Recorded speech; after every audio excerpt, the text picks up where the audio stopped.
Ok, on va y aller. Du coup, on va commencer déjà par expliquer un peu comment s'organise le PowerShell par rapport à ces principes de commande. Et après, du coup, on verra des scripts et tout qui peuvent servir avec des commandes de base, sachant que si vous allez dans le drive,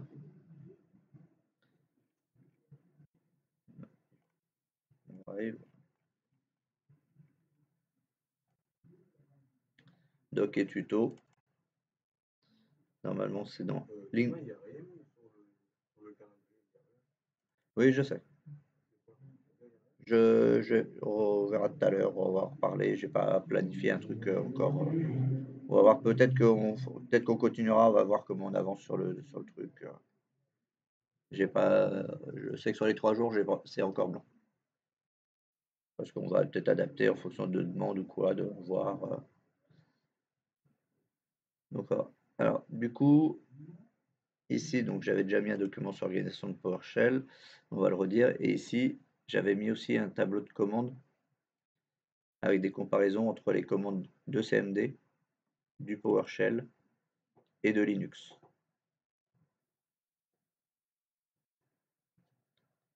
Comme ça, vous avez les équivalents dans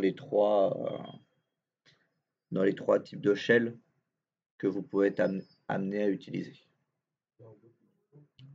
Dans Doc et Tuto, ligne de commande Windows. Bon, j'aurais dû le renommer plutôt à ligne de commande tout court. Parce que du coup, il n'y a pas que des lignes de commande Windows à la fin. Donc du coup, voilà, ça s'organise. C'est comme ça, au moins vous avez un tableau, vous avez tout à la fois. Donc comme ça, si vous voulez faire après des scripts et tout sur les différents, au moins vous avez les commandes de base et un certain nombre de commandes pour voir différentes choses, plus ou moins avancées. Donc bien sûr, il y en a qui n'ont pas forcément d'équivalent sous Linux, puisque c'est des commandes qui sont liées à l'Active Directory. Donc du coup, il faut du PowerShell. À savoir que du coup, PowerShell existe également sous Linux. Vous pouvez l'installer, et si vous faites attention au moment où vous installez un Ubuntu serveur, dans la liste des options installables, il vous propose d'installer PowerShell directement. Puisque même si on ne l'a pas fait, il est possible d'installer un Active Directory via un Open LDAP pour utiliser un Linux en tant qu'Active Directory et qui va être géré de la même façon que le Windows, qui aura les mêmes éléments, sauf qu'il n'y aura pas de partie graphique, contrairement au Windows. Mais le Windows a aussi l'installation qui est en mode texte, où après vous utilisez des scripts et des commandes PowerShell justement pour interagir. Donc déjà ça vous servira. Un autre outil qui va nous servir, là je vais le lancer, je vous conseille éventuellement de le lancer plutôt à partir d'une machine virtuelle. Comme ça, si jamais vous faites des fausses manips en testant des scripts, il n'y a pas de risque pour votre machine physique. Donc du coup là je vais prendre le Windows Server, mais vous pouvez prendre un Windows 10 comme vous voulez. Parce que ce programme-là, il est disponible sur n'importe quelle version de Windows.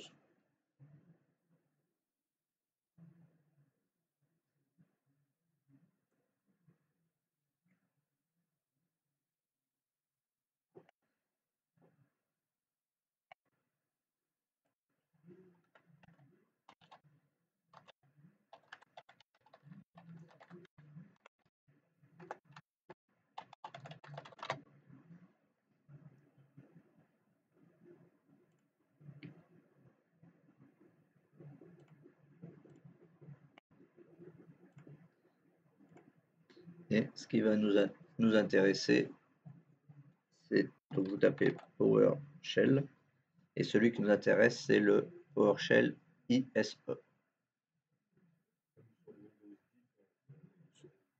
Oui, sur Windows 10 aussi, il existe.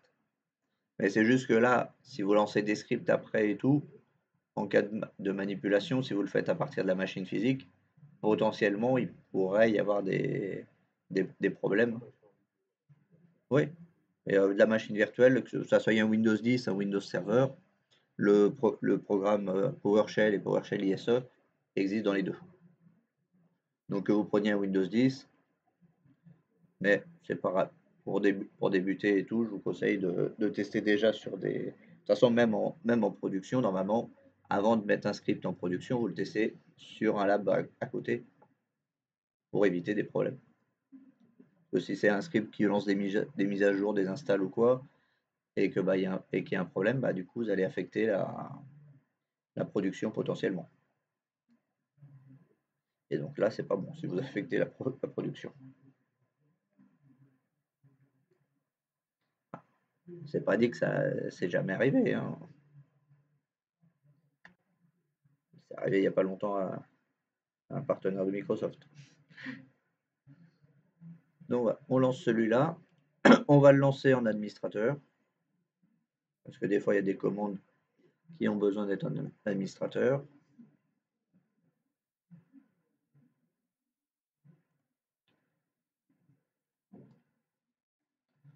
Voilà.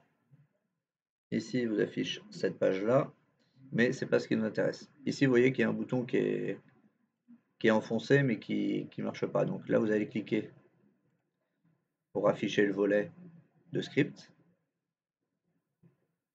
Donc après, c'est vous qui voyez comment vous préférez. Moi, j'ai plus l'habitude de l'avoir en haut, puisque les lignes sont des fois peuvent être assez longues, donc je préfère l'avoir en haut.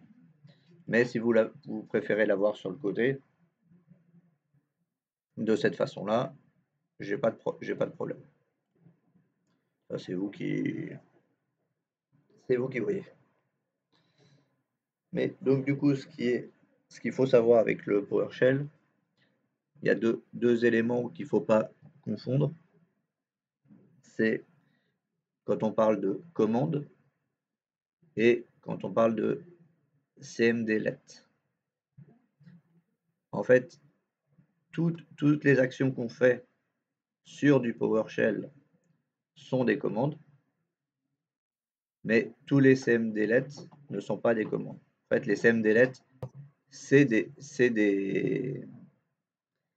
actions spécifiques qu'on demande à PowerShell et qui ont été créées dans un langage particulier qui s'appelle le .NET. Donc en fait, la plupart de ce que vous allez taper vont être des CMDLet. Par contre, les commandes, c'est tout. Ça inclut les CMDLet, les scripts, les modules qui peuvent être chargés supplémentaires, et en fait tout ce qui se passe à l'intérieur, tout ce que vous tapez à l'intérieur du PowerShell. Donc c'est ça qu'il ne faut pas mélanger les deux. Commande, c'est tout ce qu'on fait. Les CMDLet, en réalité, c'est les commandes, on va dire en gros, individuelles. Et sous PowerShell, les commandes, en fait, se démarquent en un verbe et une action. Par exemple, ici, vous voyez qu'il y a plusieurs éléments qui commencent par add. Et en fait, du coup, vous avez des commandes qui vont commencer par add, si on veut ajouter des éléments. Set, ça va être pour configurer, ça va être plus des commandes qui vont permettre de configurer des éléments. Get, ça va être pour les commandes qui vont permettre de récupérer des informations. Donc ça s'oriente en fait autour de verbes et d'actions à réaliser par rapport à ces verbes. C'est comme ça que s'organisent des commandes-let. Et donc ici, l'avantage de l'ISE, c'est de vous proposer des fins et il vous montre aussi les différentes commandes. Par exemple, là, on voit qu'il y a disable pour désactiver, enable pour monter, pour activer. Et donc là, du coup, vous pouvez avoir toutes les commandes qui sont de base reconnues par le PowerShell. Donc c'est pour ça que cet outil-là est bien pour commencer. Après, normalement, je l'ai pas testé avec, mais si jamais vous voulez tester aussi plusieurs langages de programmation autres des fois autres que ce que je vous ai déjà donné sur le CMD ou quoi, par exemple, si vous voulez tester un peu de Python, vous avez aussi qui existe sous Windows 10 Visual Studio Code. Et donc, il va se présenter un peu comme le ISE, sauf que lui, il va pouvoir reconnaître beaucoup plus de langages différents. C'est juste qu'après, il faut lui indiquer, par exemple, là, si je prends ici un nouveau fichier, test.ps1, puisque PS1, c'est l'extension pour le PowerShell. Est-ce que vous vous souvenez de l'extension qu'il y avait pour le CMD, pour les scripts? BAT, ouais, c'est ça, .bat pour les scripts en CMD. Et ici, c'est PS1. Donc si on fait ça, il va reconnaître qu'on va traiter du PowerShell.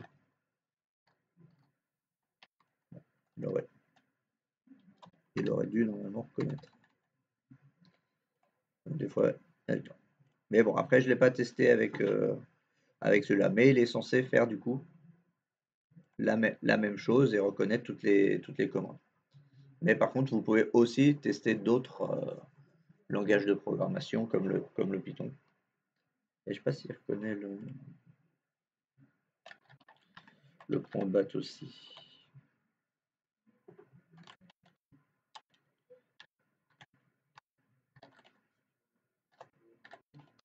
Ouais.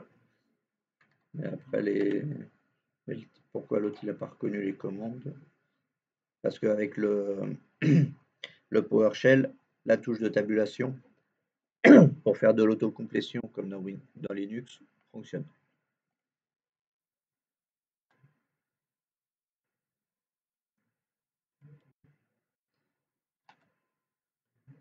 Alors, un petit truc, parce que normalement j'ai un truc pour lancer.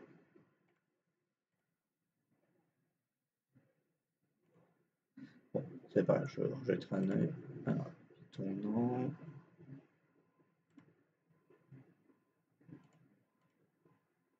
Bon, on va rester sur l'autre pour l'instant. Mais normalement, on devrait pouvoir le faire aussi avec le. Mais du coup, l'ISE vous montre toutes les commandes, mais vous pouvez aussi filtrer les commandes. Parce que du coup, en fait, les commandes vont être regroupées à l'intérieur de modules. Et donc, du coup, on peut activer ou désactiver ces modules. Ou dans l'ISE, on peut choisir les commandes qui correspondent à un module spécifique. Donc, par exemple, si je clique ici dans les modules en haut, où il y a marqué tout, je vois que j'ai un module qui s'appelle Active Directory. Donc, si je clique dessus, je ne vais voir que des commandes qui vont correspondre à des commandes pour gérer l'Active Directory. Et ça, ainsi de suite pour différents éléments. Par rapport au serveur DNS, du coup, ça, c'est les différentes commandes pour ajouter des choses au serveur DNS, les désactiver, avoir les informations. Donc, comme ça, vous pouvez retrouver toutes les commandes qui peuvent vous permettre après de faire des scripts pour aller avec. Même pour se connecter, se connecter à un disque iSCSI qu'on avait créé avec TrueNAS, par exemple. Il y a des commandes pour ça.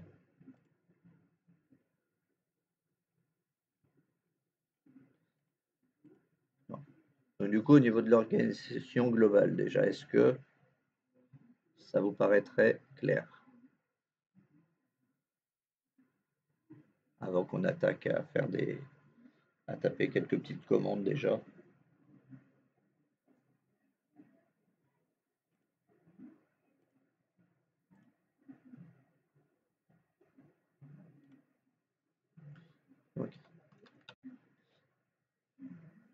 Ok, donc on va voir pour quelques commandes qui peuvent être utiles déjà pour commencer. Vous avez get help. En fait, ici, vous voyez, quand vous commencez à taper une commande, il vous propose les autres commandes disponibles. Donc j'ai fait get et il me propose tout ce qui commence dans l'ordre alphabétique. Donc là, je veux de l'aide, donc get help. Et à côté de get help, il vous montre quelques indications déjà, avec name, éventuellement un chemin. Donc déjà, vous avez quelques indications. Donc quand vous êtes sur la bonne commande ici, vous faites entrée. Ça vous permet de terminer la commande. Et si vous faites espace tiret, il va vous montrer les différents paramètres que vous pouvez rentrer avec cette commande-là. Donc là, ça va être un nom, si on veut l'utiliser, si on veut avoir l'aide d'un nom en particulier. Si on pourra ajouter par rapport à des fonctionnalités, pour avoir des détails. Si on veut avoir plus de détails dans les trucs, si on veut avoir des exemples. Parce que là, contrairement au CMD, il propose de montrer des exemples d'utilisation du commandlet directement. Mais là, pour l'instant, je vais faire juste -nm help. Donc là, en fait, je vais demander de l'aide sur l'aide.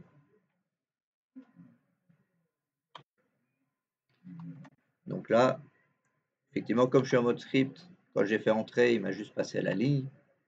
Donc je vais lancer mon script, bon, qui fait qu'une ligne, en appuyant sur la flèche ou en appuyant sur F5. Donc là, en fait, on fait ça parce que pour l'instant, il n'a pas encore le fichier d'aide qui contient les différentes commandes. Il faut qu'il le télécharge une première fois. Donc c'est pour ça qu'il pose la question. Et donc du coup, on accepte.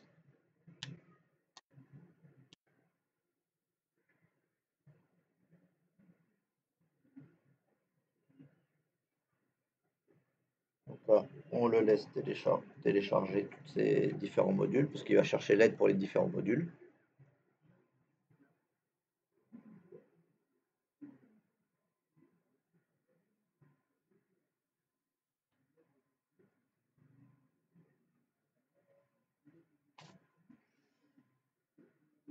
Donc c'est plus ou moins là en fonction du nombre de modules qui sont déjà installés. Donc là, on a lancé PowerShell IS, mais sur une machine virtuelle. Comme ça, si après vous faites des essais de commandes et tout, il n'y a pas de risque pour la machine physique. Oui, là, je l'ai lancé en tant qu'administrateur. Après, à un moment, je lancerai un non-administrateur pour vous montrer un élément qui peut bloquer pour les scripts par la suite. On a fait que deux modules sur le serveur.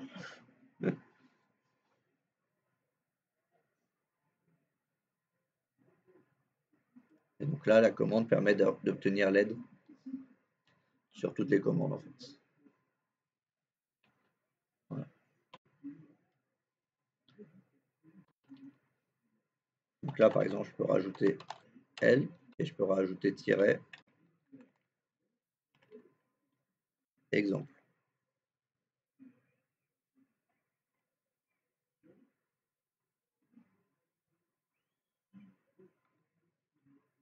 Et donc ici, il a donné un truc, par exemple, à la place de mettre un nom, on peut directement mettre un script.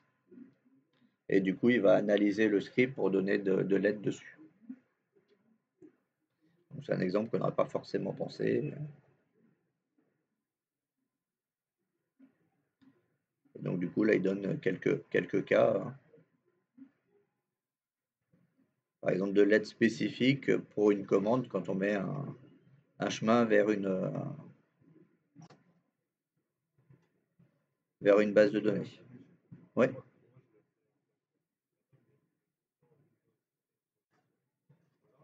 Non, mais ça, c'est quoi? Ça, c'est le répertoire par défaut, c'est ça? Oui, non, ça, c'est pas grave.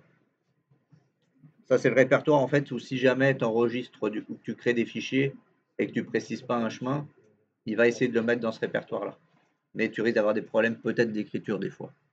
Donc sinon, là, si dans la fenêtre bleue, tu peux faire ces deux points slash temp ou un autre répertoire et ça va changer le répertoire où t'es.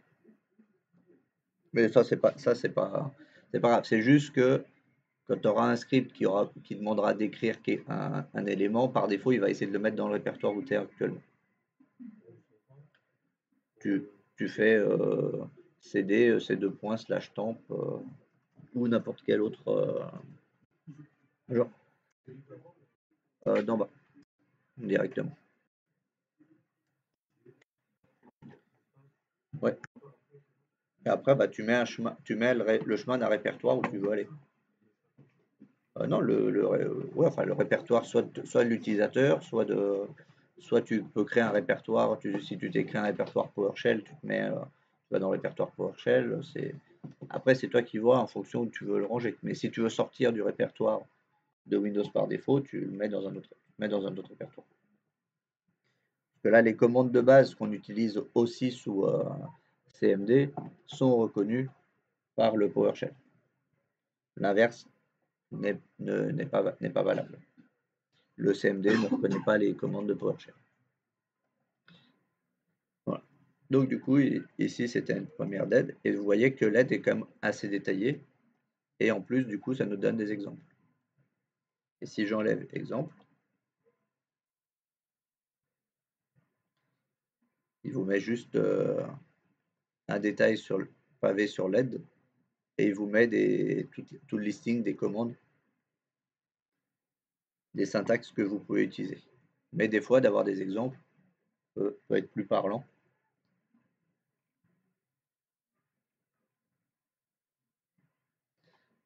Donc, ici, effectivement, vous voyez que du coup, on parle toujours à chaque fois en tant que verbe action, mais vous avez aussi ce qu'on appelle des alias, qui vont être en fait des raccourcis, plutôt que d'utiliser la commande en entier. Donc si je fais alias,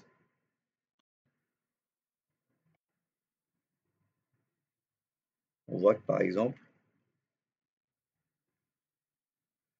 si on monte au haut, 1, qu'est-ce que tu as dit, John? Oui, c'est des raccourcis en fait. Et donc on voit que par exemple pour add content, c'est au lieu de taper add content, vous pouvez taper AC directement. Pour avoir get content, pour avoir le contenu d'un fichier, vous retrouvez une commande qu'on a déjà vue sous Linux qui s'appelle cat pour avoir le contenu d'un fichier.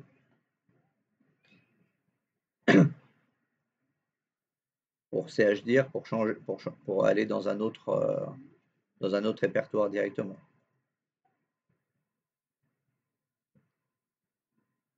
Par exemple, clear host qui permet d'effacer la fenêtre. Au lieu de taper clear-host, vous pouvez taper juste clear. Donc ça peut être intéressant pour faciliter des fois les scripts. Et donc vous voyez que vous en avez déjà pas mal. Donc après, faut regarder après ce qui peut vous intéresser ou pas. Mais par exemple, getChildren, c'est ce qui permet de voir le contenu d'un répertoire de base avec PowerShell. Mais vous voyez qu'il a une autre commande que normalement vous avez déjà utilisée. ls. La même que sous Linux. Pour list. ls, c'est un raccourci de list, tout simplement. Donc on retrouve le md pour make dir, le moon pour new ps drive, le move pour move item, et le MV aussi, parce que des fois, une commande peut avoir plusieurs alias. Donc voilà, que vous pouvez obtenir pas mal de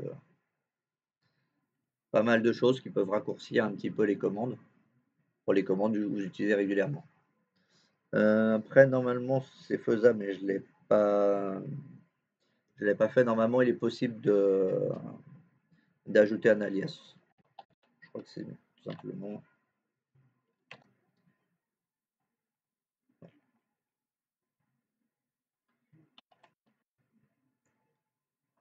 voilà, new alias. Donc on peut aussi créer ses propres alias si l'on souhaite. S'il y a des commandes qui ne sont pas directement dans les alias, mais que c'est des commandes qu'on utilise régulièrement, on peut créer son propre alias. Par contre, il faut faire attention dans ce cas-là, c'est le script. Si vous essayez de l'exécuter à partir d'un autre PowerShell où l'alias n'a pas été créé, dans ce cas-là, le script ne marchera pas, puisqu'il ne va pas reconnaître l'alias. Donc, c'est juste à faire attention, mais après, si c'est le cas et que vous voulez vraiment l'utiliser votre script sur un ordinateur où il n'y a pas l'alias, eh ben, vous pouvez modifier un peu votre script pour que la première ligne que vous allez créer va être la ligne qui va créer le nouvel alias. Et qui, du coup, une fois que la première ligne aura été créée, l'alias aura été créé, et ben, du coup, il sera reconnu par la suite du script. Et donc, ça, c'est qui est pas mal aussi avec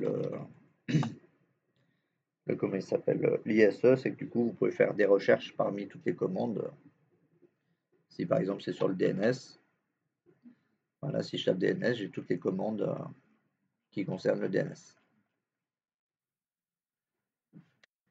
Mais c'est surtout le fait de pouvoir obtenir les paramètres et les informations qui est quand même très intéressant.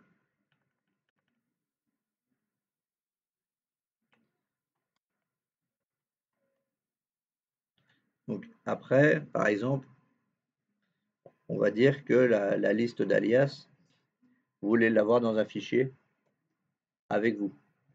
Vous n'avez pas envie de tout le temps retaper la commande getAlias pour retrouver tous les alias.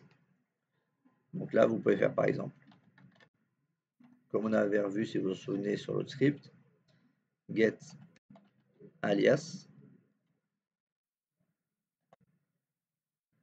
alt gr6 pour mettre le pipe. Le pipe, en fait, dans des commandes ou dans des scripts, va permettre d'envoyer le résultat d'une commande, c'est-à-dire en l'occurrence ici, le résultat de get alias va être envoyé vers une autre commande pour que l'autre commande traite des informations par rapport au premier résultat. Et là, ce qui nous intéresse, c'est outFile qui va nous permettre de créer un fichier. Et donc là, on précise le nom, par exemple alias.txt, et on va lancer. Là, par exemple, je vais le montrer déjà avant. Ici, si je fais ls, on voit que j'ai les répertoires classiques de session. Donc, je vais lancer l'élément. Et si je fais ls, vous voyez qu'ici, j'ai un fichier alias.txt qui s'écrit. Et si je vais dedans,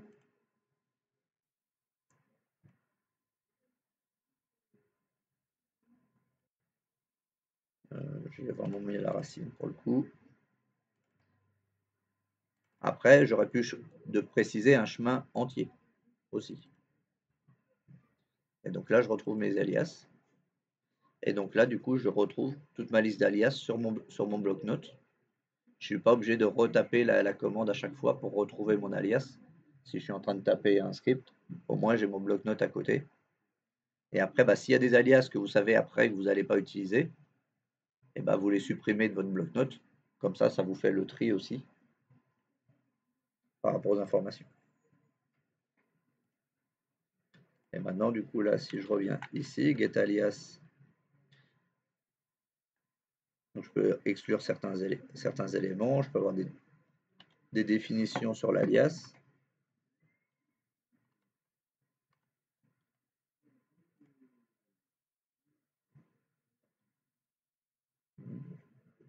Celui-là, il ne s'utilisait pas comme ça. C'est pour ça que des fois, il faut faire quelques essais.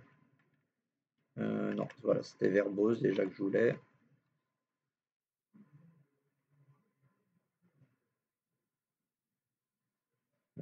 Pas full. Là, il me propose de choisir une commande en particulier pour avoir plus de détails.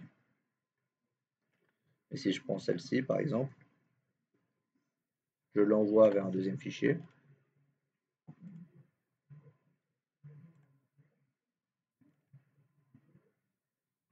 Voilà, du coup, il m'a mis que celle-là, mais il m'a pas mis beaucoup plus de détails.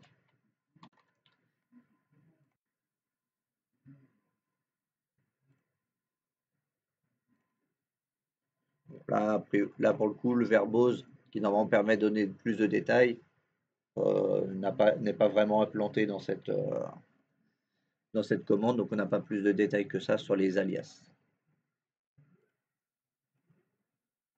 Voilà. Pour n'importe quelle commande, si on veut obtenir des informations et les mettre dans un fichier, c'est outFile et le répertoire qu'on va utiliser. Par exemple, vous allez pouvoir faire un petit script éventuellement qui va faire ici get net adapter, donc pour obtenir des informations sur les cartes réseau. C'est l'équivalent de l'IPconfig. Et là, vous allez pouvoir l'envoyer sur un fichier texte.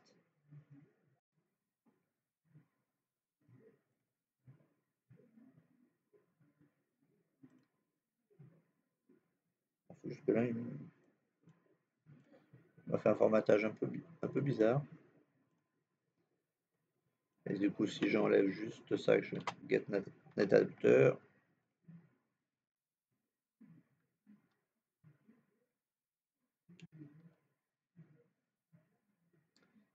c'est un bug d'affichage parce que j'étais en trop gros.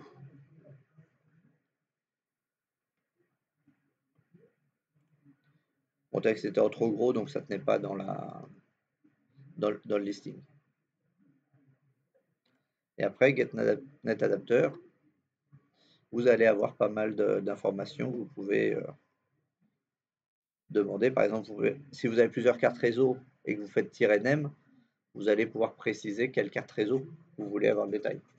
Parce que des fois, ce n'est pas forcément toutes les cartes réseau qui vous intéressent d'avoir des détails. Si elle est physique, s'il y a des... Par exemple, si je fais verbose, il nous dit pas grand chose de plus.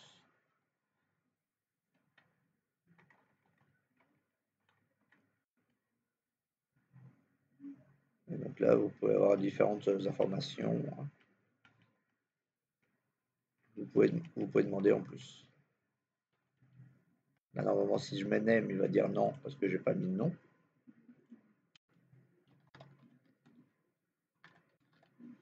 Si je connais le nom, je le mets et on arrive au même.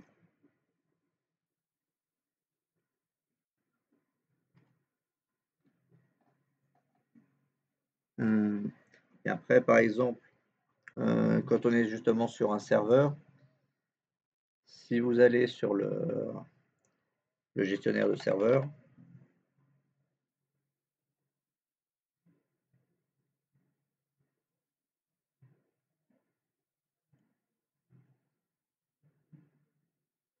vous voyez que le pare-feu, il est sur privé. Même quand on a passé l'ordinateur en contrôleur de domaine, le pare-feu reste de base sur privé. Et en fait, vous pouvez le changer en tant que pare-feu domaine avec cette commande-ci.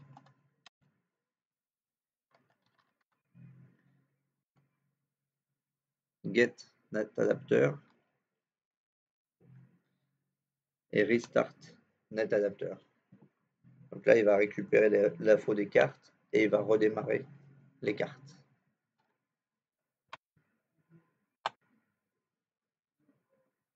Et maintenant, si on retourne sur le serveur, qu'on rafraîchit la page, bon. Voilà. On voit qu'il est bien passé sur le pare-feu de type domaine. Parce qu'on a 3 types de pare-feu. Le pare-feu public, qui a certains éléments qui sont passés, certaines restrictions. On a le pare-feu privé, qui est celui qui a les plus hautes restrictions. Lui, en général, des fois, c'est pour ça que vous pouvez avoir des problèmes, parce qu'il est sur privé, et du coup, il a des restrictions plus importantes au niveau de ce qu'il laisse passer et ce qu'il laisse sortir. Et vous avez le domaine qui a aussi des fois des ouvertures privilégiées par rapport à certaines fonctions liées à l'Active Directory. Donc c'est pour ça que des fois, ça peut être intéressant de le passer sur domaine plutôt que de rester sur privé. Par exemple, quand on avait voulu mettre les multi-domaines, enfin un domaine principal et les multi-sous-domaines, c'est notamment le pare-feu privé qui avait pas mal bloqué les transmissions. Alors quand on est passé en domaine, ça a mieux marché parce que du coup, comme c'était des éléments domaine qu'on gérait, par défaut, ça s'était retrouvé bloqué.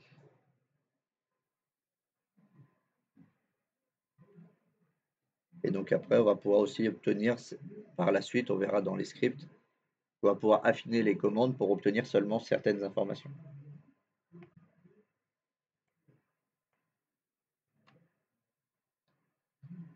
Donc ça, la fonction d'envoyer sur un fichier, ça peut être pratique.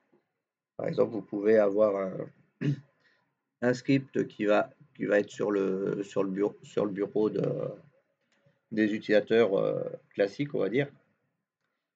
Et si jamais vous les appelez, parce que, enfin, ils vous appellent parce qu'ils ont un problème et que vous devez leur demander l'IP, parce que l'IP n'est pas remonté ou que vous n'arrivez pas à vous connecter parce que c'est un problème de réseau ou quoi, et vous avez besoin d'informations, quand même avant, vous pouvez leur demander de cliquer sur ce script et ça leur créera directement un fichier texte avec éventuellement le masque, la passerelle, tous les éléments qui vont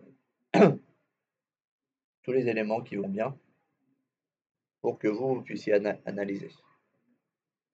Donc c'est plus simple que de leur faire aller dans CMD, d'aller de taper telle commande et qu'ils arrivent à vous le dire. Bon, après il faut quand même qu'ils arrivent à vous le dire quand même la lecture du fichier. Mais après vous pouvez envoyer du texte. Par exemple, vous pouvez faire write host pour taper du texte. Vous mettez un guillemet, adresse IP, et là vous tapez get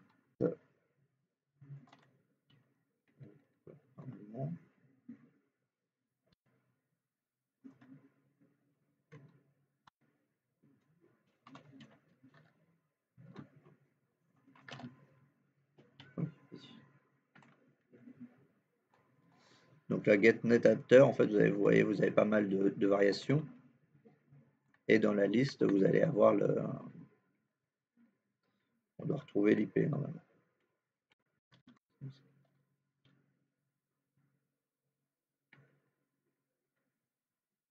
Voilà, getNet IP adresse ou getNet IP configuration pour avoir plus de détails.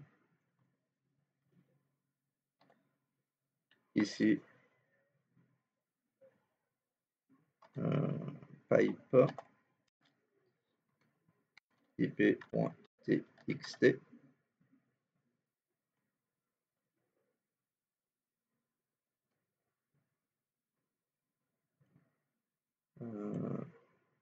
Ah oui, non, forcément. Si je mets pas Outfile, ça peut pas marcher.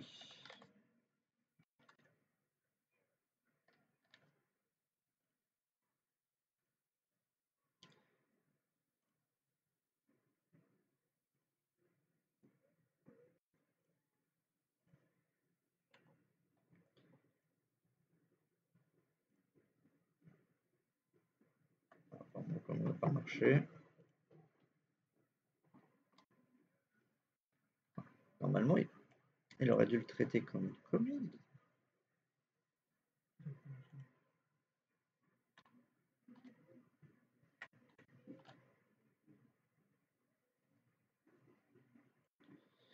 Je vais le revérifier après, mais normalement, on peut mettre du texte, comme on va le voir dans les scripts. Et au milieu du texte, on met une commande.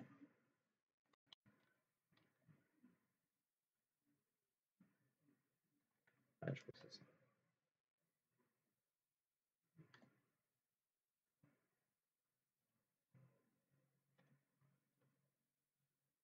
Bon, je vais revoir après. De toute façon, on va le voir dans l'analyse, mais ce que je veux dire, c'est qu'avant de faire un white, un out file, on peut donner du texte et mélanger le résultat de la commande au texte personnalisé qu'on a ajouté. Donc comme ça, si c'est quelqu'un qui de lambda qui doit lire les éléments, si vous avez fait ça, c'est beaucoup plus simple pour arriver à se repérer.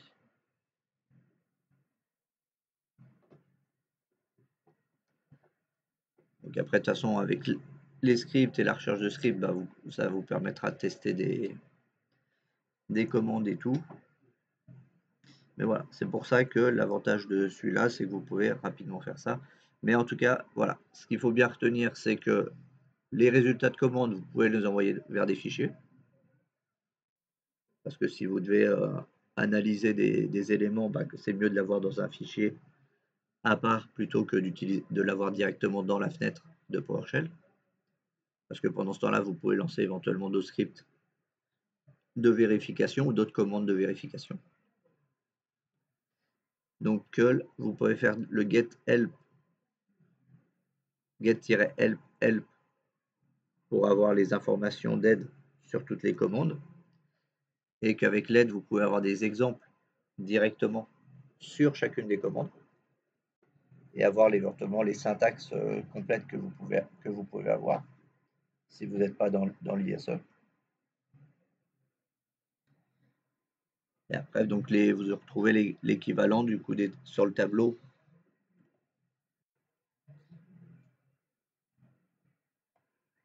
Que j'ai mis ici, vous retrouvez les différentes commandes de base comparées au CMD, sachant qu'après le CMD, les commandes sur CMD sont compatibles. On voit par exemple que ici, il s'est reprécisé l'alias avec. Et il y a un exemple aussi d'utilisation de la commande.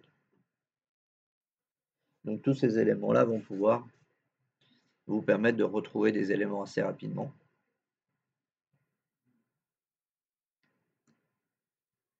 Et donc vous voyez que là, dans les trucs un petit peu plus avancés, vous pouvez même faire des commandes pour donner les droits d'accès à des répertoires en fonction d'un utilisateur. Les choses que les autorisations NTFS, vous pouvez aussi les faire en ligne de commande. C'est juste que c'est un petit peu plus, des fois un peu plus long si on n'a pas forcément beaucoup de choses à faire. Mais si c'est très répétitif ou quoi, des fois ça peut être utile quand même de le faire en tant que ligne de commande. Et après, c'est quelques essais à tester pour voir les habitudes. Mais que ça soit déjà avec le CMD, on peut faire pas mal de choses, et avec le PowerShell, on peut vraiment arriver à toucher à toutes les informations du système, comme créer des utilisateurs AD, créer des logs, monter des dossiers système, récupérer la taille de disque, toute façon, vous allez faire des recherches après et on regardera des scripts aussi après pour les étudier et pour les modifier. J'essaie de sélectionner des scripts qui peuvent être intéressants pour vous pour la suite aussi. Donc voilà, c'est ça. Est-ce que jusqu'ici, il y a des questions sur les principes par rapport un peu à ce qu'on a vu aussi dans les scripts précédents et dans le bash CMD qu'on a vu précédemment?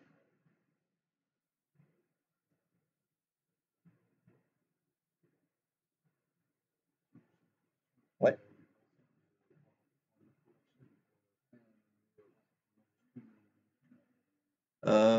Lui, normalement, et contrairement à Linux, il prend pas en compte. Voilà, faire le test tout de suite. Get help. Non, il ne prend pas en compte, lui. Par contre, sous Linux, oui. Mais tu as raison, effectivement, de poser la question, ça aurait pu. Après, de toute façon, si vous faites get help, quand vous faites la tabulation, il vous replace de toute façon les majuscules.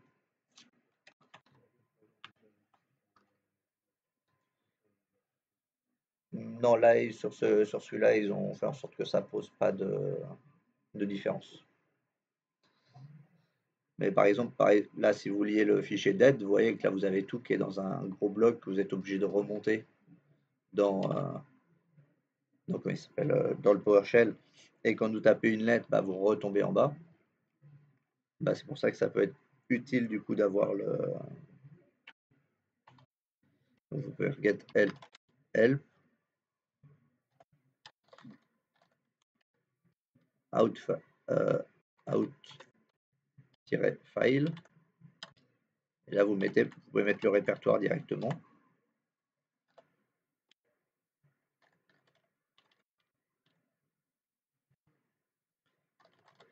C'est de répertoire temp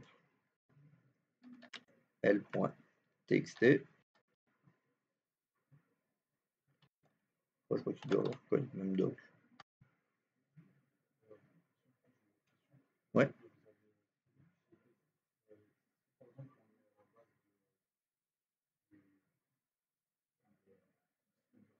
Hmm.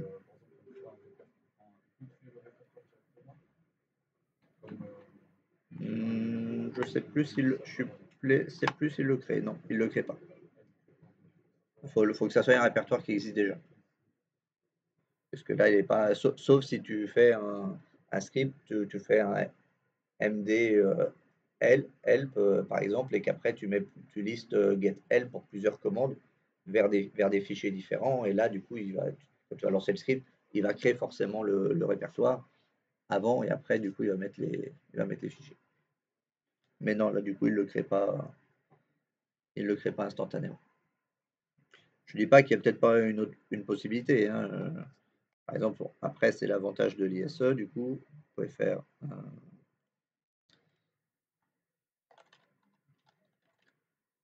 outfile-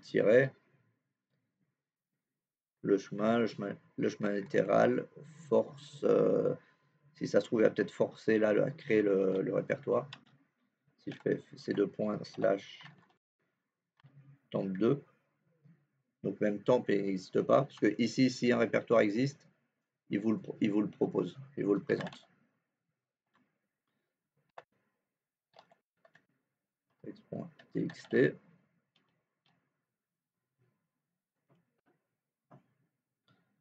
Non, il dit qu'il ne l'a pas trouvé. Donc le tiret force, c'était pas ça qui permettait de créer le répertoire. Donc il y a peut-être une façon, mais je connais pas toutes les variations. Je peux pas dire que je vais non plus le mettre en PowerShell. Loin de là. Mais voilà. Mais le fait de souvenir qu'on peut extraire bien les résultats de commande vers un autre fichier, c'est ça qui est pratique. Comme vous avez fait tester, d'essayer d'un moment de faire un petit script qui pouvait se lancer au démarrage de la session et qui vous indiquait l'adresse IP, le nom du PC et le nom de l'utilisateur. Comme ça, la personne, quand elle démarrait, elle avait tout de suite les informations au besoin.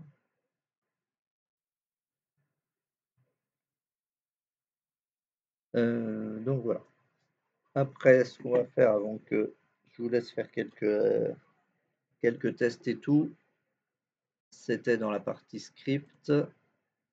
Je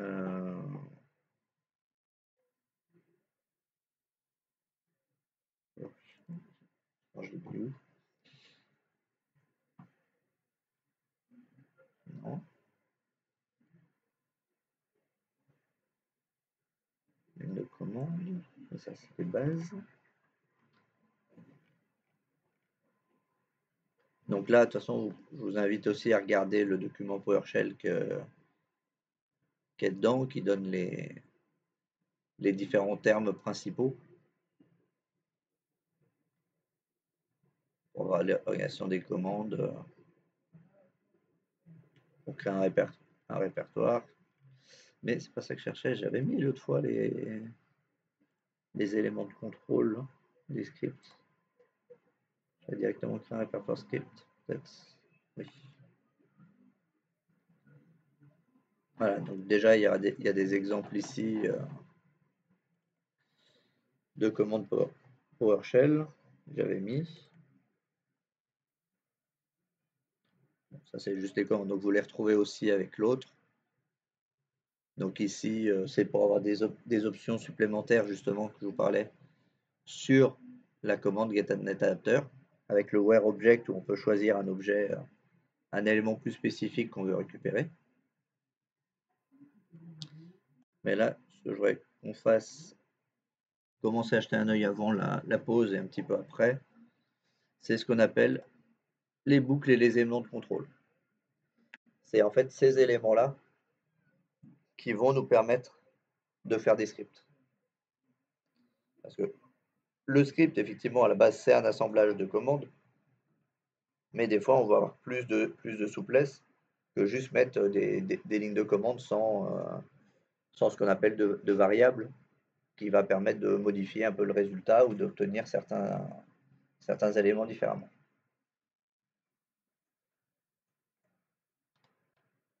Et donc, c'est ce qu'on appelle des éléments de contrôle et des boucles. Une commande que vous allez trouver souvent dans les scripts, c'est le for each. Le for each, en fait, on va lui donner ici un exemple, par exemple, de service ou de machine ou d'un listing de plusieurs éléments sur lesquels on va vouloir travailler. Donc ça, on le définit en début de script. On définit à la suite tout un listing. Vous pouvez mettre 200 éléments dans le truc. Il va prendre du coup après chaque élément, les uns à la suite des autres. Et là, donc, là, le format, c'est for each service à l'intérieur de service. Vous voyez que au début, on avait mis le mot était au pluriel, puisque c'était vraiment la liste de tous. Et en fait, lui, automatiquement, si vous lui mettez la variable $service, parce que là, quand ça commence par un dollar là, sur le PowerShell, c'est une variable. Donc, c'est une variable système qui a été créée juste avant. Et lui, en fait, il va déterminer, lui, il va reclasser automatiquement que ça va correspondre à $service au singulier. Et ainsi de suite pour chacun des éléments, chaque séparation en fait qui est faite par une virgule, lui va le considérer en tant qu'un service unique. Et après, du coup, il va appliquer entre les crochets le script qu'on veut. Donc là, par exemple, restart service, pas très compliqué à analyser comme commande. Tout simplement, ce script va redémarrer les trois services, les uns après les autres, dans le script. Comme ça, s'il y en a un qui a planté ou quoi, vous lancez le script et ça va directement relancer tous les éléments. Après, s'ils étaient déjà lancés, bah, il ne va pas les il va pas forcément les relancer puisqu'ils ils étaient déjà lancés. Mais s'il y en a un qui était pas lancé, et ben dans ce cas-là, il va le démarrer. Ouais.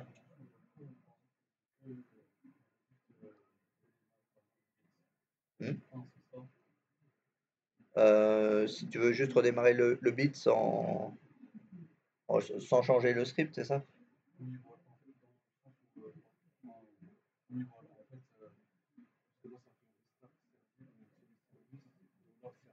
Ouais. Donc là, effectivement, si tu veux relancer que bits, tu remplaces le $service par bits ou par le service que tu veux démarrer. Mais là, du coup, tu n'as pas besoin de script, tu tapes directement la commande. Par exemple, ici, si je me mets ici, je refais ça. Là, par exemple, je fais restart-service. DHCP, normalement il devrait le reconnaître. Non, parce que je crois que j'ai pas de DHCP sur celui-là. Donc là, il m'a dit qu'il a arrêté parce que forcément il y est pas. Par contre, si je fais DNS, là, le service DNS étant bien installé sur cette machine-là, il me l'a redémarré. Donc là, du coup, il n'y a pas besoin de script. Mais c'est la commande, c'est bien ça. Mm. Ouais, c'est ça. Au pluriel, c'est la liste en elle-même, et au singulier, c'est les éléments individuels de la liste. Mm.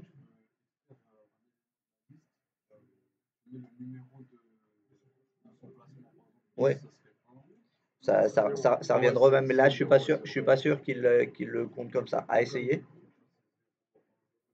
à essayer après, mais je dis peut-être qu'il le fait, hein, mais ce qu'il y a, ça veut dire qu'il faut que tu rentres à l'intérieur du script quand même. Donc là, comme il n'y a pas d'input dans le script, il te pose pas de question de savoir lequel tu veux redémarrer. Ça change pas grand-chose de savoir si ça marche ou pas. Par contre, si effectivement on mettait un input, c'est-à-dire que vous avez le script qui vous demande de taper quelque chose, peut-être que là, ça pourrait marcher. Mais dans le cas de ce script-là, ça ne l'est pas. Mais peut-être que ça marche, il faudra faire des tests. Mais bon, là, comme il n'est pas compliqué, on peut taper directement la commande dans ce cas-là. Mais là, c'est des petits scripts d'exemple, mais qui peut déjà dépanner. Parce qu'on pourrait remplacer, par exemple, les services par un certain nombre de machines et remplacer le restart service par un ping, par exemple. Et dans ce cas-là, bah, quand vous avez lancé, il va faire le ping des 15 machines que vous avez sélectionnées et va vous donner le résultat. Si est comme ça permet de voir si toutes les machines sont bien en route et tout, que ça, il n'y a pas de problème. Et ça se trouve, dans le lot, bah, vous allez voir qu'il y a une machine que vous surveillez qui répond pas.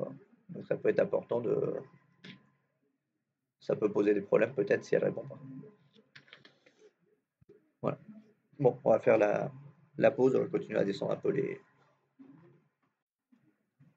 les scripts après, les boucles.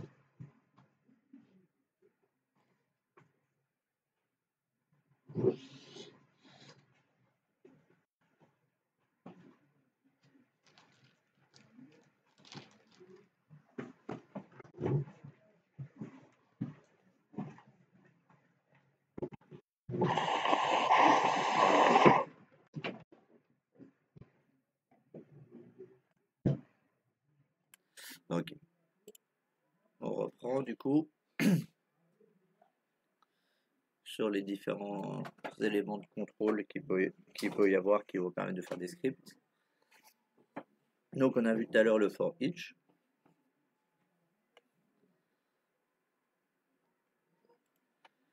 Ensuite on a le for tout court, où en fait qui va nous permettre de lancer un certain nombre de fois une même commande tout en l'adaptant à chaque fois. Donc je m'explique. c'est que ici, for, on déclare une variable, donc en l'occurrence $i. Là, c'est sur le... Donc le $i, il est réglé à la base sur 1, mais après vous adaptez au chiffre que vous voulez. Et ensuite, il y a une comparaison qui se fait. C'est que si la variable LE, ça veut dire less or equal. Ça va permettre de faire une comparaison entre la variable et un élément fixe qui est égal à 5 du coup. Donc ce qui veut dire c'est que tant que la valeur de la variable i est inférieure ou égale à 5, la commande se réexécute en mettant un plus 1 à la variable. C'est-à-dire qu'ici, on va l'exécuter une première fois, notre variable i, elle est à 1, donc elle est à moins que 5, donc ça s'exécute, et étant donné qu'elle est à moins de 5, on rajoute en fait le plus va rajouter 1 à notre variable. Donc quand le script va relire la boucle, le i ici en fait sera passé à 2. Lors du deuxième passage, le i sera égal à 2.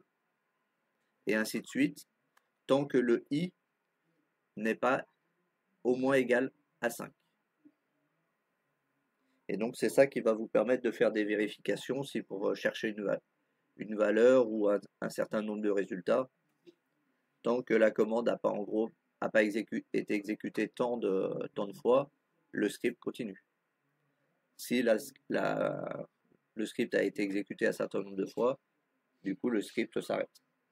Ça peut être le genre de cas où ça va être. Et ici par exemple c'était pour créer un certain nombre de dossiers qui avaient des noms, plutôt que de faire dossier 1, ensuite créer dossier 2, 3, 4, 5. Là au moins vous aviez le script qui faisait directement tous les répertoires qui s'appelaient dossier 1, 2, 3, 4, 5. Et après adapter en fonction du nombre.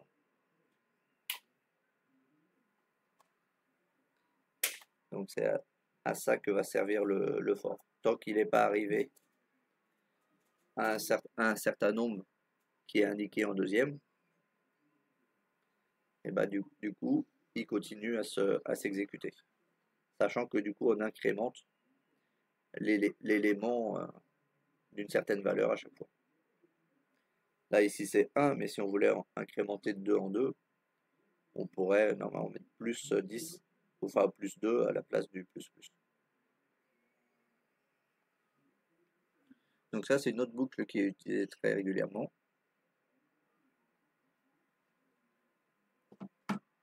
Le while aussi, c'est-à-dire qu'il va continuer tant que la condition est valide ou n'est pas valide, le script va continuer. Par exemple, ici, c'est donc le service name. Là, c'est DHCP serveur, par exemple, qui a été demandé d'être en surveillance. While il récupère le service avec un get service. Donc, comme il y a la variable service name, il va récupérer le DHCP serveur. Et il va vérifier son état. Il va vérifier si l'état est bien running. Et donc après, il essaye de le redémarrer avec le white warning.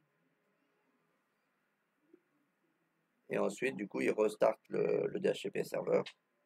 Et ensuite, il attend start sleep second 10. C'est le temps avant que le script se relance.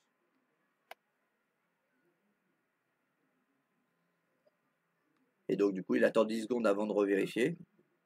Et si ça a fonctionné et qu'il a redémarré, à ce moment-là, il, euh, il arrête le script, il vous affiche le dernier message.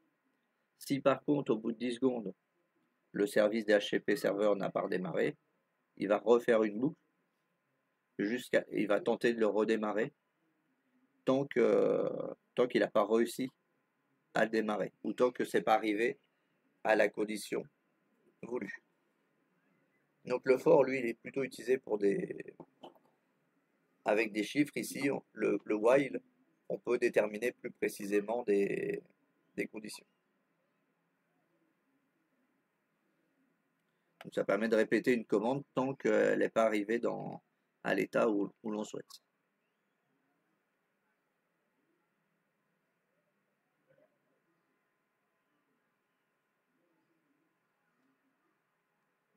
Do while, donc c'est une variation du while, mais un peu moins, souvent dans les scripts on s'en sert moins, parce qu'il exécute quand même le script une première fois, même s'il y a une erreur.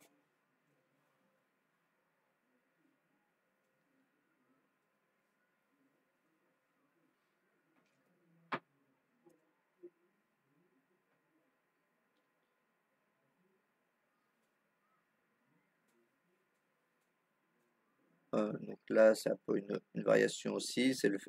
Il exécute le code jusqu'à ce que la condition soit vraie.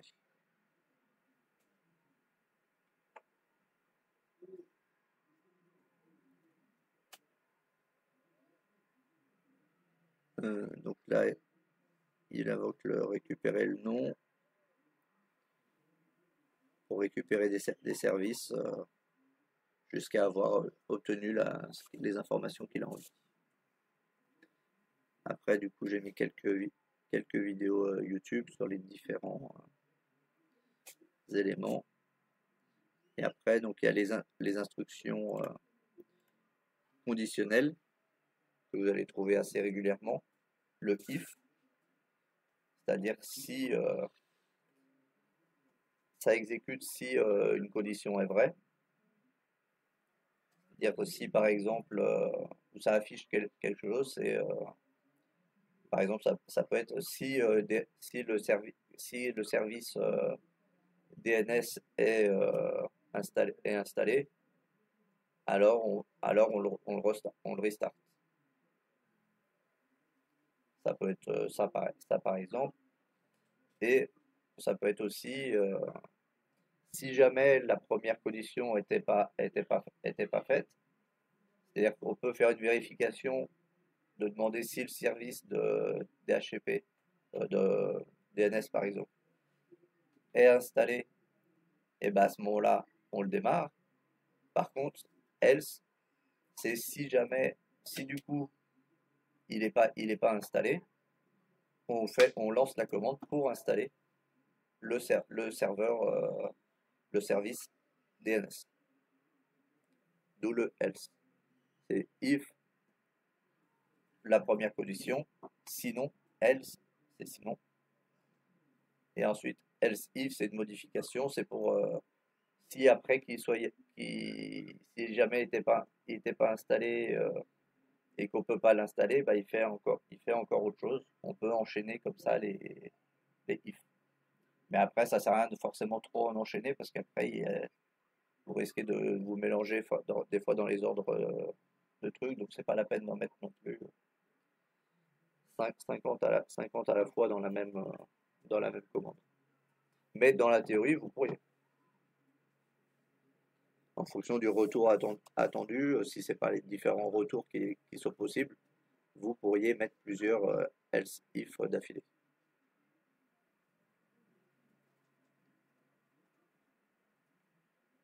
Et ensuite, du coup, qui va servir pas mal, c'est les opérateurs de comparaison.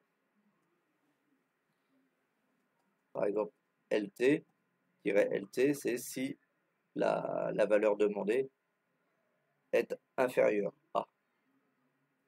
Par exemple, tout à l'heure dans les dossiers, on avait LE, less ou equal. Donc du coup, le dossier allait être créé jusqu'à 5, jusqu'au dossier 5.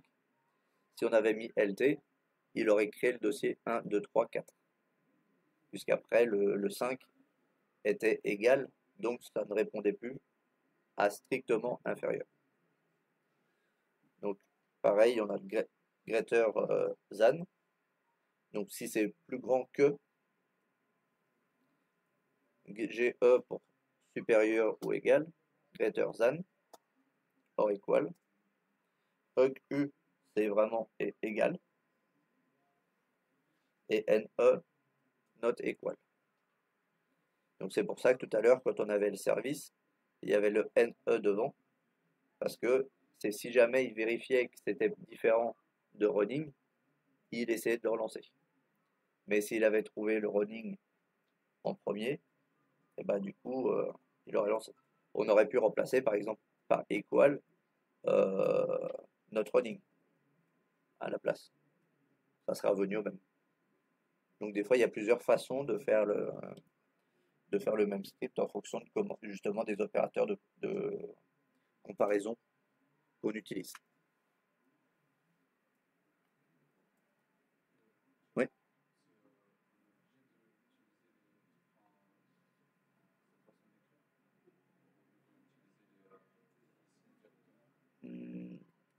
Par rapport au chevron, là, c'est ça que tu veux dire, supérieur ou égal, comme dans Excel.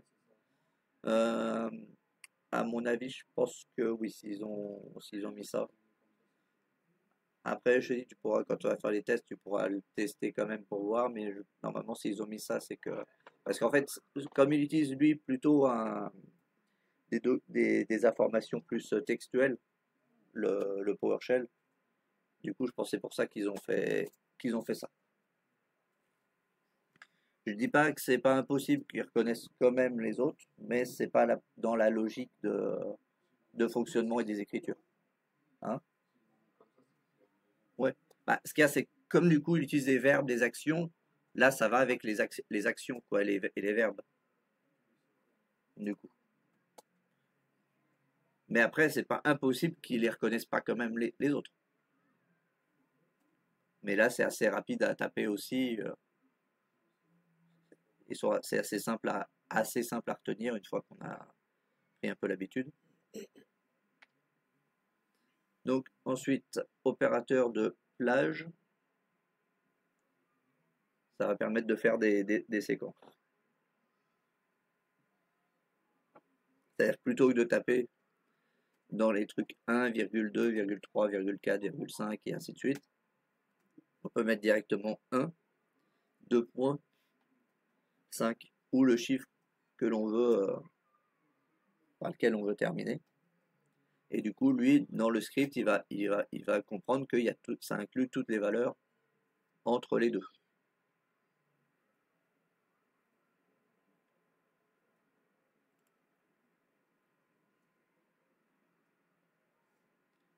Donc ça, bon, ça va voir après à utiliser. Si des fois, ça dépend le script que vous faites. Donc si vous faites du while, des fois, c'est pas forcément besoin de créer des plages.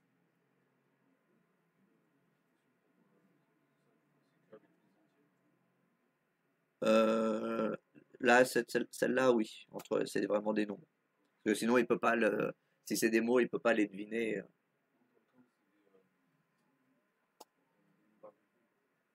Euh, alors, inclusive, c'est pas précisé. C'est possible que ça prenne les virgules. Mais après, ça peut rallonger et augmenter le temps de calcul ou quoi. Parce qu'il risque dans ce cas-là de prendre toutes les virgules potentiellement. Alors, ensuite, le read host. Ça, justement, ça peut être aussi intéressant de l'utiliser. C'est justement si vous voulez mettre un point de base à votre variable. Par exemple, tout à l'heure, le $i, sa variable d'origine, le 1, était rentré dans le script directement.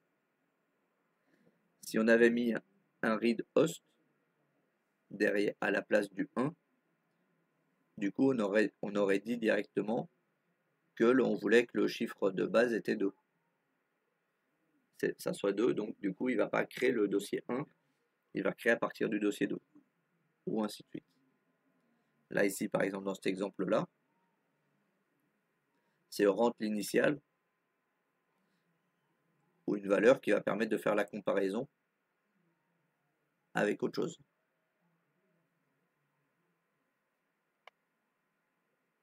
Donc ici, après le INT, ça c'est pour des fois traduire la valeur.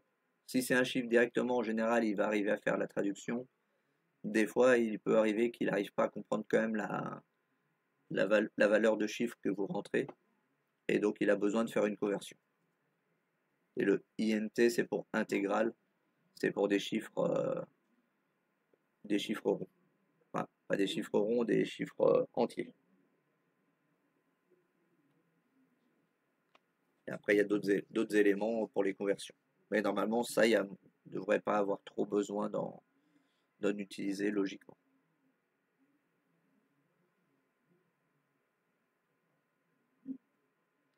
Mais c'est des fois, si c'est du texte ou quoi, il peut y avoir besoin de transférer des choses. Et après, donc, quelques petits exemples d'utilisation. Donc là, il va comparer là, tout simplement, et sans rentrer d'informations, il va comparer que si 10 est inférieur à 20. Donc si 10 est inférieur à 20, il affiche le message que 10 est bien inférieur à 20. Par contre, on aurait mis 20 et on aurait mis 10, on aurait inversé. Du coup, là, la valeur n'était pas bonne. Le calcul n'était pas bon.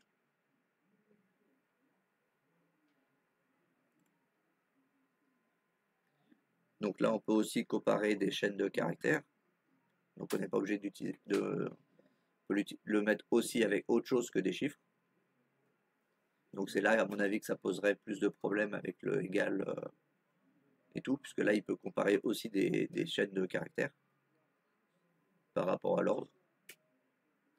Donc en l'occurrence, par exemple, là, il vérifie si la chaîne ABC est bien avant la chaîne DEF dans l'alphabet. Donc c'est bien le cas. Euh,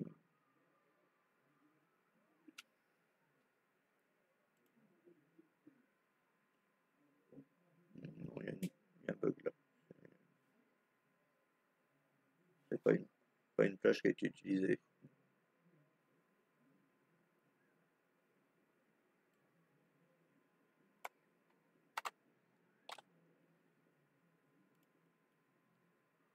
Il n'y a pas de plage qui a été terminée. C'est la plage, elle est là. Un tableau de nombres. Mais après, les plages, en général, vous allez plutôt utiliser le while, mais des fois, dans certains cas, ça peut servir. Donc ensuite, des boucles, tant qu'il n'a pas... Là, c'est pour créer une petite boucle for each qui va vérifier des nombres. Et du coup, il va afficher à la suite, l'un après l'autre, les nombres que l'on a rentrés. Donc là, comme on a rentré 1, 2, 3, bah, il va afficher 1, 2, 3 directement.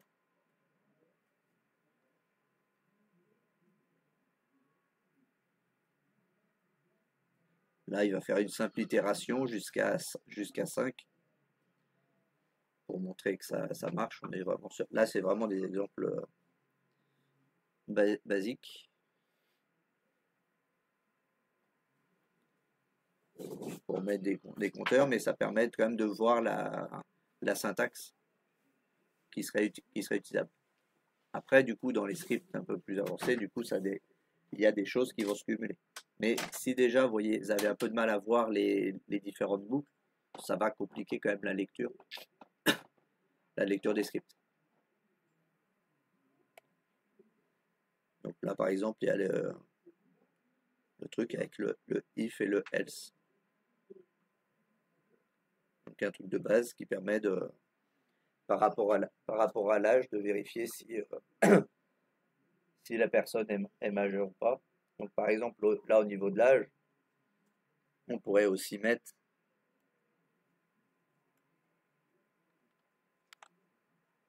ça, s'il vous plaît.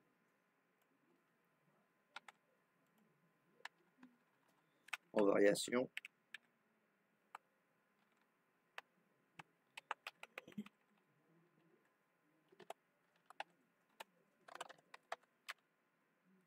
Read output. Comme on a vu là tout à l'heure. Non, read post, pardon.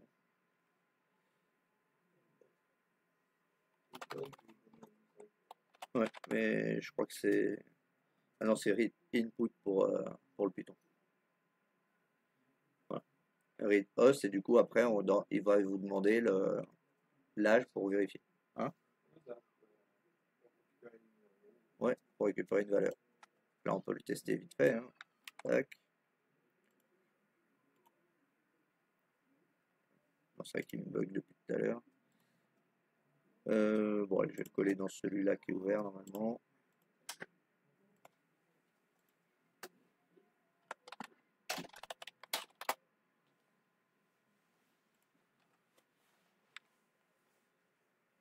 Et donc là, si je le lance, oui, donc effectivement, j'ai pas écrit de texte à côté. Et là, par exemple, du coup, à côté du read host, entrez votre âge.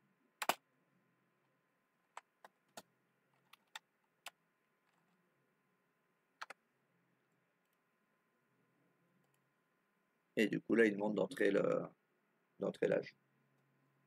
Pourquoi il m'a mis 2 fois mon...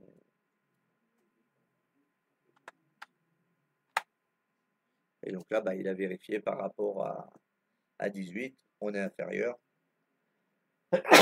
Ah, pardon. Donc il dit qu'on est mineur.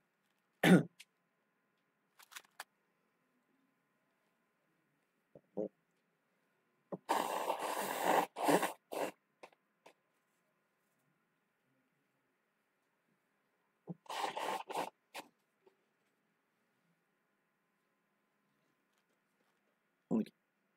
Donc, est-ce qu'il y a des questions par rapport à ces différents opérateurs, ces différentes boucles, éléments de contrôle?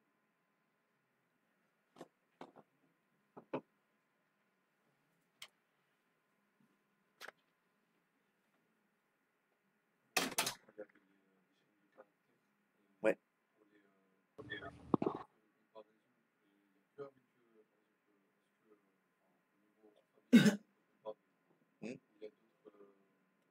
Je pense qu'après, si tu utilises les autres variations, ça doit prendre en compte, après, si tu veux faire des comparaisons entre des textes entiers, c'est ça, des mots entiers. Monsieur, allô monsieur, bonjour. Ouais. J'ai une question, Att- moi. Je sais pas si vous parlez là-bas Juste 30, attends 30 secondes par contre. J'étais en train Ok, de ça répondre à une va. question. Oui. Je sais pas exactement. Il y a peut-être une possibilité autre que vérification alphabétique. Ça serait étonnant qu'il y ait pas. Pour vérifier des mots entiers par rapport à des valeurs. Ou s'il y a forcément, parce que des fois il peut comparer si les noms d'utilisateurs ou des choses comme ça, il doit pouvoir vérifier. Donc du coup, il doit pouvoir les lire. C'est savoir si c'est déjà existant et tout. Donc il peut forcément lire toute chaîne de caractères. Mais après, il faut regarder un petit peu plus en détail. Oui, du coup, tu me disais? Ouais, je disais, en fait, est-ce qu'on peut vérifier plusieurs conditions comme en Python sur PowerShell? En mode, en gros, sur le if, par exemple, on vérifie deux conditions. Par exemple, si âge est inférieur à 18 et aussi, par exemple, l'âge est supérieur à 10, par exemple, tu vois, Normalement, je pense que les end et tout devraient être ouais, valables. Attends, je confirme ça tout de suite. PowerShell et end or. Oui, Désolé. Pardon. Donc oui, il prend en compte les AND, les Ah, OR, les notes. ok, ça marche. Les else if aussi, else if, Oui, ça. ça c'est marqué dans le document, il le prend en compte. Tu fais un if, ensuite tu fais un else if pour comparer à Plusieurs, ouais, c'est ça. plusieurs choses à la suite. Ok, c'était ma question. Merci. Donc non, effectivement, je l'ai pas marqué. Je vais remettre ce lien-là directement dedans.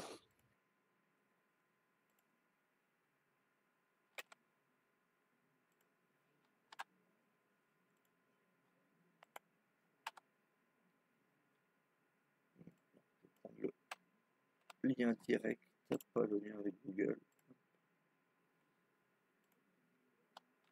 Les opérations aussi, ça marche, non, sur PowerShell. Là, tu vois, a priori, là, tu vois, il peut calculer. Normalement, il doit pouvoir calculer des choses. Ouais, pour vérifier si le nombre est impair, etc. Ça... Différents opérateurs, là. Là, par exemple, il y en a d'autres. Là, par exemple, c'est ça qui permet par rapport à ce que tu disais, les mots. Ici, tu as les likes différents, notre like, pour comparer des chaînes, si ça match quelque chose.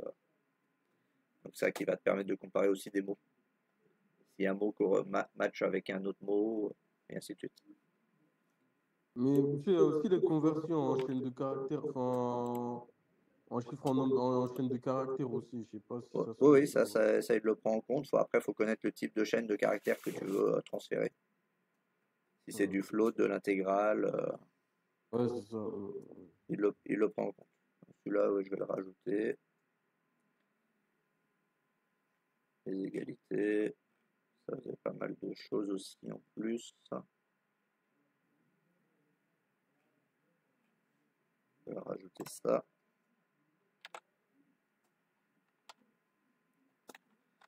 Après, à partir de là, de cette page-là, vous pourrez avoir d'autres informations aussi. Ok. Donc là, du coup, ce que je voudrais, parce que là, c'est les scripts, c'est plus parlant sur la pratique, c'est que vous essayez de faire des petits scripts en utilisant des while, des if et tout, ou même directement de chercher des scripts plus importants, comme vous le souhaitez, d'essayer de les tester. Les scripts que vous récupérez, de voir ce que vous pourriez déjà commencer à modifier. Donc vous pouvez soit commencer par des petits scripts comme des modifications des boucles qui sont là, ou vous pouvez aller chercher directement des scripts un peu plus avancés ou plus pré-programmés déjà sur Internet, mais après du coup de pouvoir les lire et pouvoir les modifier, de bien voir si vous changez telle valeur, qu'est-ce que ça fait, si vous essayez de rajouter un read host ou d'autres éléments. Ça sera plus parlant que vous essayez de faire des essais. S'il y a des questions, n'hésitez pas à me solliciter, on regardera ça directement. Mais ça sera plus parlant que là, je vous ai montré les bases, j'ai expliqué le PowerShell et tout. Si vous voulez, vous pouvez aussi essayer du script sur d'autres, sur le CMD si vous préférez aussi, puisque il y a des parties qu'on a vues là qui marchent aussi avec en mode bash. C'est pas spécifiquement réservé au PowerShell, même si le PowerShell a plus de souplesse et plus de possibilités dans ce qu'il est possible de faire.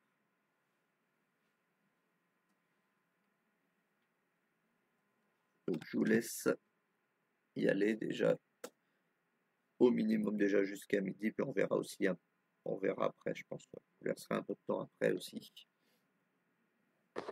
Tu sais, on doit faire quoi? Là, tu crées des petits scripts en utilisant soit des variations des exemples qui sont là, soit tu peux aller chercher des scripts sur Internet et de vérifier qu'ils fonctionnent. S'ils ne fonctionnent pas, d'essayer de le voir pourquoi et de le modifier. Et si le script fonctionne, bah, le modifier pour l'adapter à certaines situations, l'adapter à des choses, quoi. Oui, je vois, je vois. parce que c'est plus parlant de que vous expérimentiez par vous-même que juste de la théorie sur le script. Ok. Donc c'est pour ça, après, vous voyez le niveau que vous voulez faire.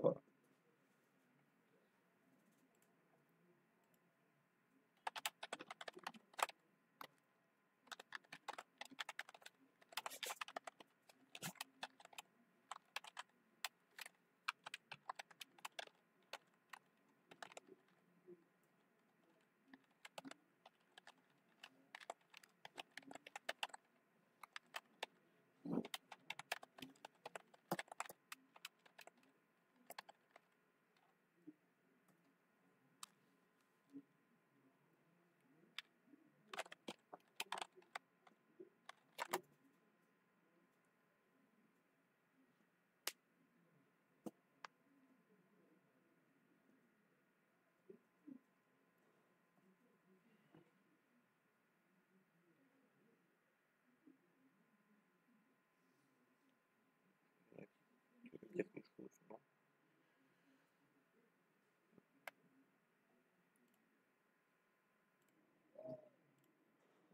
Hop, ça marche, c'est bon. Et les partages d'écran.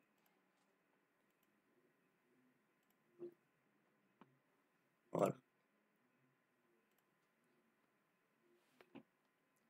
Donc du coup, celui-là vous permet d'afficher effectivement rapidement les adresses IP et l'interface qui sont liées. Donc là, on peut voir rapidement, par exemple, que le Wi-Fi, bah, il a une adresse APIPA. Donc si on a ces informations-là, on sait qu'il y a un problème avec le DHCP de la carte Wi-Fi. Et donc comme ça fait un truc assez compact, plutôt que l'IP-config de base qui est très long, même si après il n'y a pas le masque qui peut nous intéresser ou la passerelle. Mais si on n'a pas besoin d'autre chose, et après on peut essayer de le modifier pour récupérer d'autres informations. Parce que là, par exemple, Allô? oui, oui, Excusez-moi, dans la boucle que vous avez, enfin, la version que vous avez faite, oui. le adaptateur, c'est un tableau, c'est ça? Adaptateur, oui, c'est ça. En fait, là, il est créé ici le tableau. Enfin, là, il Ouais. récupère toutes les informations qui vont servir à faire le tableau en utilisant le get des IP adresse. Et après, pour chaque ligne du tableau, il va exécuter les trois commandes. Bon. Donc il y aura l'interface, adresse IP. Hmm. Et une Mais séparation. le get NIP adresse là, c'est quoi? C'est une commande, c'est un, Oui, c'est une comment commande dire? qui est de base dans le.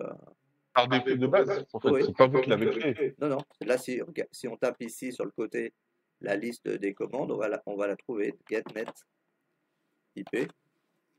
Bon, après, getnet IP, il y en a plusieurs variétés, mais on la retrouve ici. Getnet IP adresse. Donc ça, c'est des commandes qui sont déjà présentes dans le PowerShell de base. Ça fait partie des commandes de base. Et après, on peut rajouter des commandes supplémentaires en chargeant des modules. Par exemple, le module Active Directory, il n'est pas forcément chargé de base sur les, sur les Windows 10 qui ne sont pas liés de toute façon à un domaine.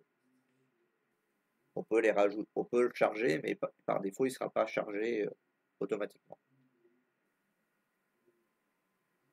Pareil, le whitehouse, ça fait partie des commandes de base. Des commandes LED de base. Donc du coup, voilà, ça c'est un premier petit script qui utilise la fonction for each pour utiliser les informations qui ont été récupérées. Là, c'est juste que du coup, il y a une petite différence, c'est que du coup, adaptateur, on lui demande de récupérer un élément, un sous-élément, on va dire, de l'interface. Par exemple, ici, si je supprimais ça et que je mettais point, je peux aller chercher d'autres informations récupérées à partir du net IP. Donc l'IPv4 adresse, c'est ce qui était. le Quand vous nom. mettez quelque chose, c'est quoi? Vous prenez des éléments du tableau? C'est ça, il va rechercher des éléments du tableau qu'on voit pas forcément de base. Mais lui, quand il fait le getNet IP adresse, il prend tous ces éléments-là, lui, en compte. Mais il en affiche à la base que l'adresse IPv4.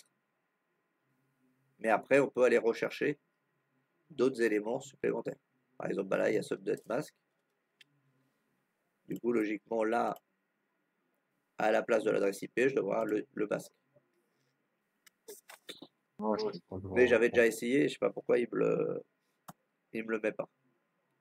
Mais normalement, il aurait dû me le mettre. Donc en fait, oui, des fois, quand vous mettez une commande et que vous mettez un point, ou une variable et un point, il peut aller chercher d'autres éléments qui ont été enregistrés de façon automatique sans que vous le demandiez, mais qui ne sont pas affichés par défaut.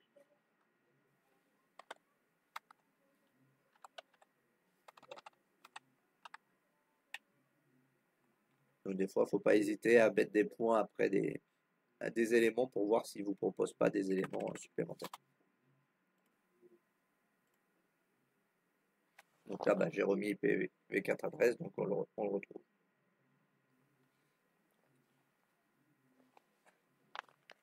Des questions sur ce script-là. Et voilà, comme ça, après, vous pouvez adapter un peu les informations que vous voulez. Vous pouvez rajouter un autre white host pour récupérer un autre élément en fonction de ce que vous avez besoin pour personnaliser le script. Le white host, là, c'est pour afficher? Le white host, là, c'est pour afficher, c'est ça? C'est ça, c'est pour afficher du texte et le résultat d'une commande. D'accord, ok. Parce que si on ne met pas le white host, en fait, on n'aura pas d'affichage. Quand vous mettez interface 2 points, c'est juste un titre. C'est juste du texte. D'accord. Ce qui va compter, c'est ce qu'il a dans la variable, là. C'est dollar, adaptateur point. C'est ça. La commande réellement, c'est ça. L'autre, La valeur, avant, c'est juste du texte. Là, ce qui est en rouge ici, là, à ok. chaque fois, c'est juste du texte. Ouais. Pour qu'il D'accord. s'affiche. C'est pour ça que ça sort en bleu. Ouais. Ok, je vois. Pour faire un peu plus propre. Ok. On aurait pu mettre, Ok, on aurait pu enlever interface. Oui, du coup, c'est parce que. Du coup, si on peut mettre, si on veut l'adresse DNS et tout ça, Oui, après, on peut récupérer d'autres éléments. dollar, Faut voir adaptateur point, pour adresse DNS, on peut faire 2 points, dollar, entre parenthèses, Oui, dollar, c'est ça. adaptateur Et point, après, DNS, s'il peut bien, IPv. c'est ça, s'il peut bien afficher le DNS, on peut rajouter. C'est pour ça que je dis qu'après, la commande est totalement personnalisable. On peut rajouter des white hosts, on peut rajouter des éléments qu'on va chercher, mais ça, c'est un premier petit script, mais qui vous permet d'avoir tout rapidement et dans une façon assez compacte vos adresses IP. Parce que là, du coup, quand on a pas mal d'adresses IP, bah, des fois, quand on fait l'IP-config total et qu'on a l'IPv4, l'IPv6, toutes les passerelles, les masques et tout, bah, des fois, ça peut faire long. Alors, si par exemple, si je fais cmd IP-config, vous voyez qu'il y a quand même, faut quand même que je remonte plusieurs fois pour aller retrouver ma carte principale. Alors qu'avec le script compact, bah, elle est beaucoup plus, elle est rapide, elle est retrouvée plus rapidement. Elle est ici directement. Donc voilà, ça c'était un premier petit script. Passons à un petit deuxième. Il est là.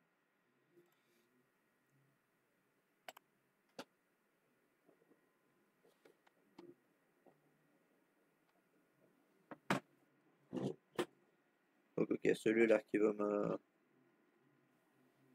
le lire. Parce que je ne vais pas l'avoir en entier.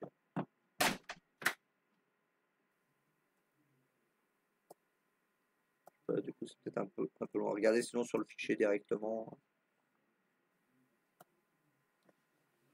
Parce que j'ai du mal à l'avoir en entier sur l'écran à la fois. dans Doc et Tuto Scripting. Et il s'appelle Analyse de script 2. Bon, je sais qu'il n'y en a pas d'analyse script 1 dans le dossier, mais c'est juste que moi j'en avais déjà un dans mes docs.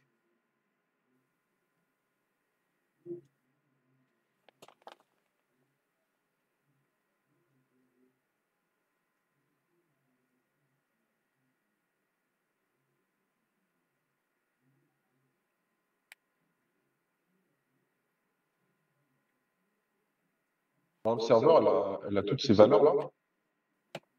C'est ça. Donc effectivement, il y a toute une liste de serveurs.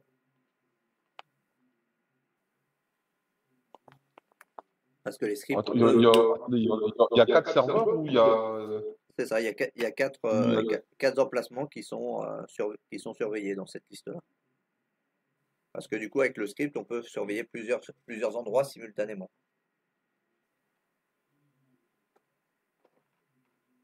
Voilà,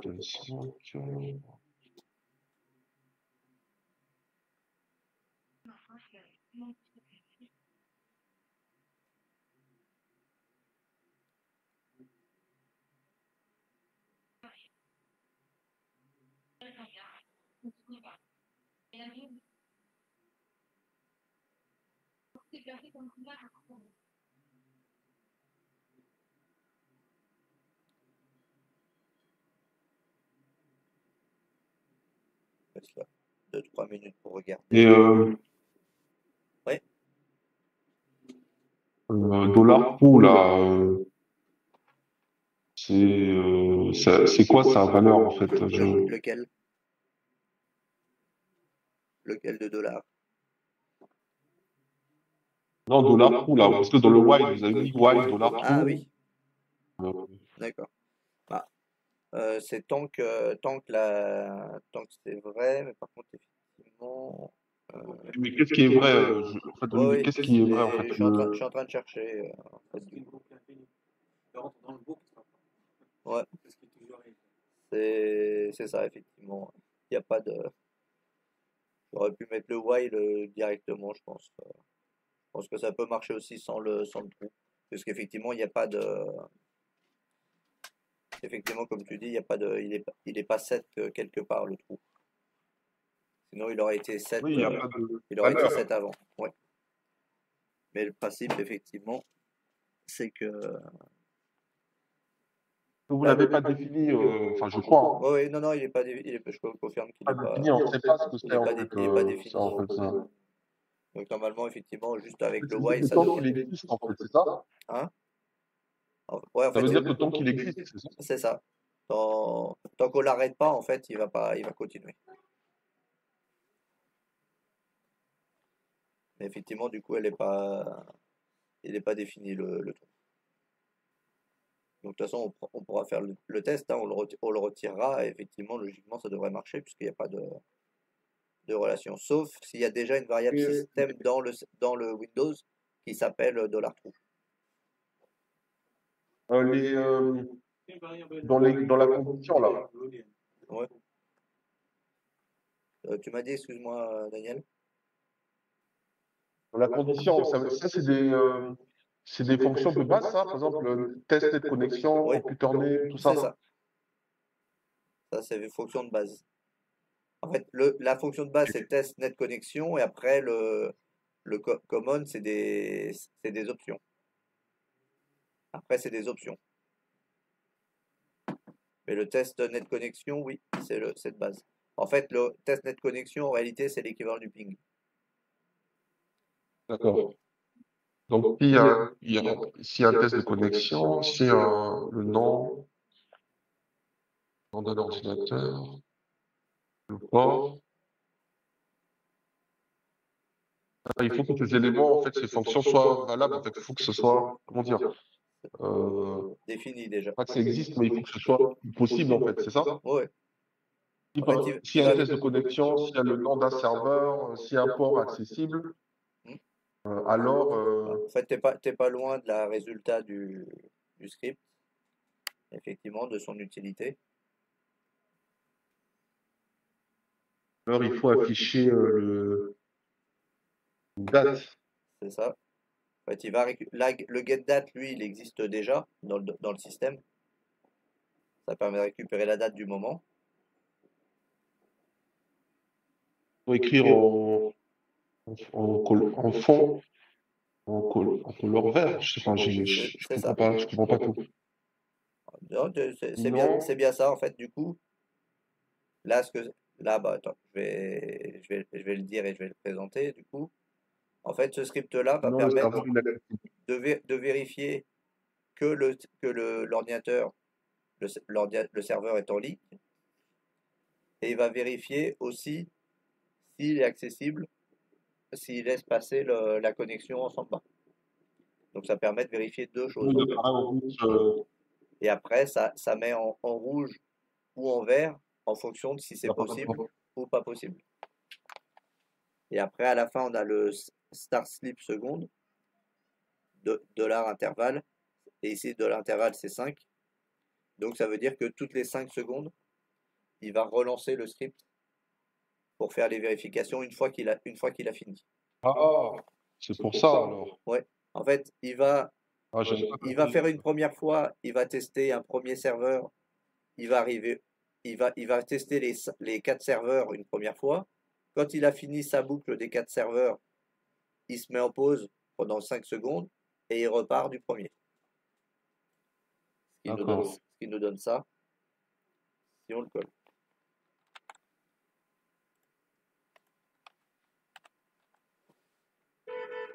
Donc sachant qu'après il faut adapter je vais les laisser tel quel, mais après il faut adapter la liste des serveurs que vous voulez. Et là si je lance,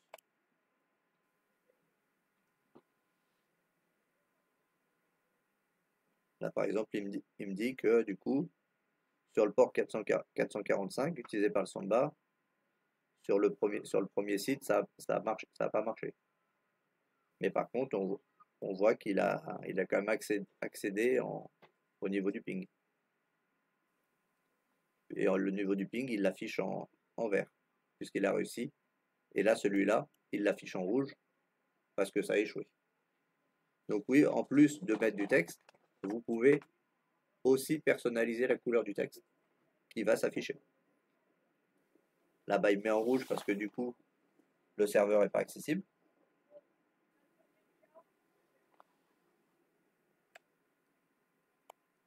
Donc c'est bizarre, c'est qu'il m'a pas mis exactement le bon texte. Et là, on voit qu'avec le getDate, il récupère la date le jour, le mois et l'heure exacte à la seconde près.